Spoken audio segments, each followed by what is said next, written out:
What is up, everybody? This is Eric, the one and only bear collector, and today I'm gonna be reviewing a game from back in the days. One that I was kind of yay and nay about when it first came out, but I enjoy it.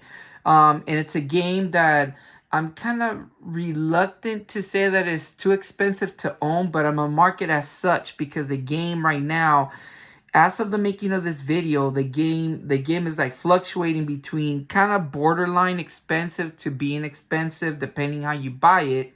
And that game is Thunder Force 5 Perfect System for the PlayStation 1. Yeah, I only have the game. Unfortunately, I don't have the entire case. Now, this game was developed by Spaz, which is a subsidiary of Working Designs back in 1998, which Working Designs is one of my all-time favorite video game companies. Um, and they have a subsidiary company called Spaz that they released a couple of games under, and this was one of them. And basically, the game was originally released in 1997 for the Sega Saturn. However, it was only out in Japan. Sega never intended to release it outside of Japan, and people urging Sega to release it at the time, but Sony released it as, in the States through the PS1. And basically, it's a horizontal shooter. If you guys haven't heard, Thunder Force is a popular shooter series that's been out there in arcades and whatnot over the years. I know that believe it made its debut in the Genesis as home consoles, but I'm not too familiar about it. But basically, on this particular version of the game, Thunder Force 5, you play a ship called the Gauntlet, who's out to defeat this one supercomputer named the Guardian, who has gone rogue. The game has about 7 to 8 levels, I believe. I'm not really sure because kind of like there's some boss levels that kind of at the end that take over as levels, but the PlayStation version added a bit more. They also added added some CGI movie sequences. The game is a 2D and a half 3D horizontal shooter, meaning that the background is 2D, but then some of the sprites and everything are 3D. So, but it's mostly 2D. And so basically, the PlayStation 1 version had a little bit more of extras. It also has like a time attack mode and some little extras. Now, basically, my opinion of the game, I used to own it complete since, like I said, I used to collect Working Design games back in the days, and I let go of a lot of them. I pretty much have most of them for the PlayStation 1, except a couple that are going on the expensive side. But this was one of them that I was kind of meh at the time that I bought it. Of course, Working Designs, one of their niche is the instruction booklets that are very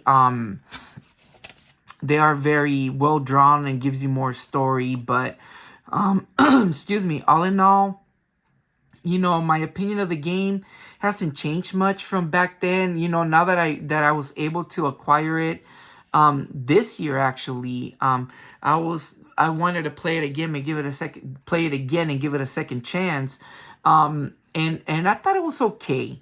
I don't think it was that of an awesome game. I've seen better shooters. Believe it or not, I also acquired Raystorm, which is another Working Designs under the Spaz label subsidiary that's out there.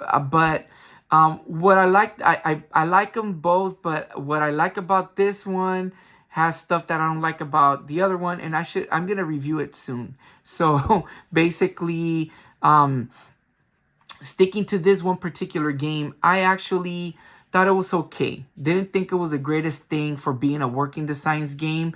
And I think, Working Designs did the public a favor at the time if people wanted the game out in the States. But from what I read about reviews, it didn't get good reviews, but not bad ones. But all in all, in my opinion, I'm okay with it. It's a game that I'm not too fond of, but at the same time, I'm not gonna say it's bad. Once I do a review of Ray Storm, now I'll go ahead and go more into depth, because what I liked about this one was that it gave you more of a story. You were able to find out what was going on in the game, and it felt like you had a purpose to go and beat the game. But all in all, it's a decent game. I say if you're a fan of shooters, it's a must-have in your collection. If you're a Working Designs fan, you're going to want this in your collection, of course. But all in all, this is, to me, it was okay. I can see why I let it go a while back, but at the end of the day, give it a shot. You might like it. It's all in all, it's okay. It's freaking hard. It's a really difficult game, but you know, I used cheats to go through it, and it was fun that way. For me, it was much better. One of the things that I like about this one is that you get to choose what level to start. You can choose the first 3 levels. You can choose any of the first 3 levels as a starter. You can choose one of them, and then the game will progress, and you'll play those levels later down the line. But which gives it a nicer feel.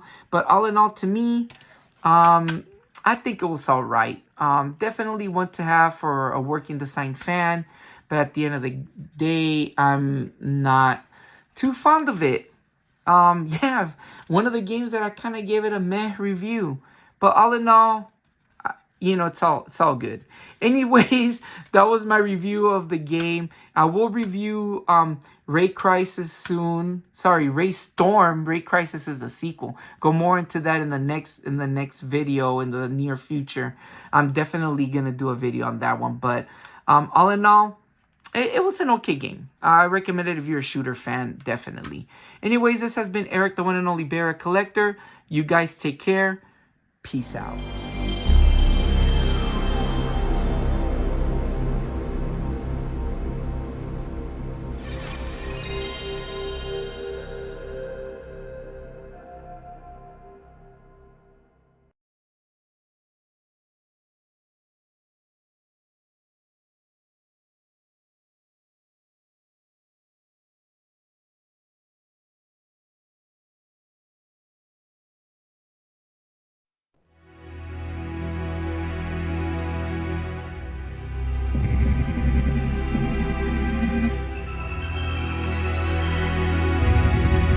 Thunder Force Episode 5, The Bastion Steel.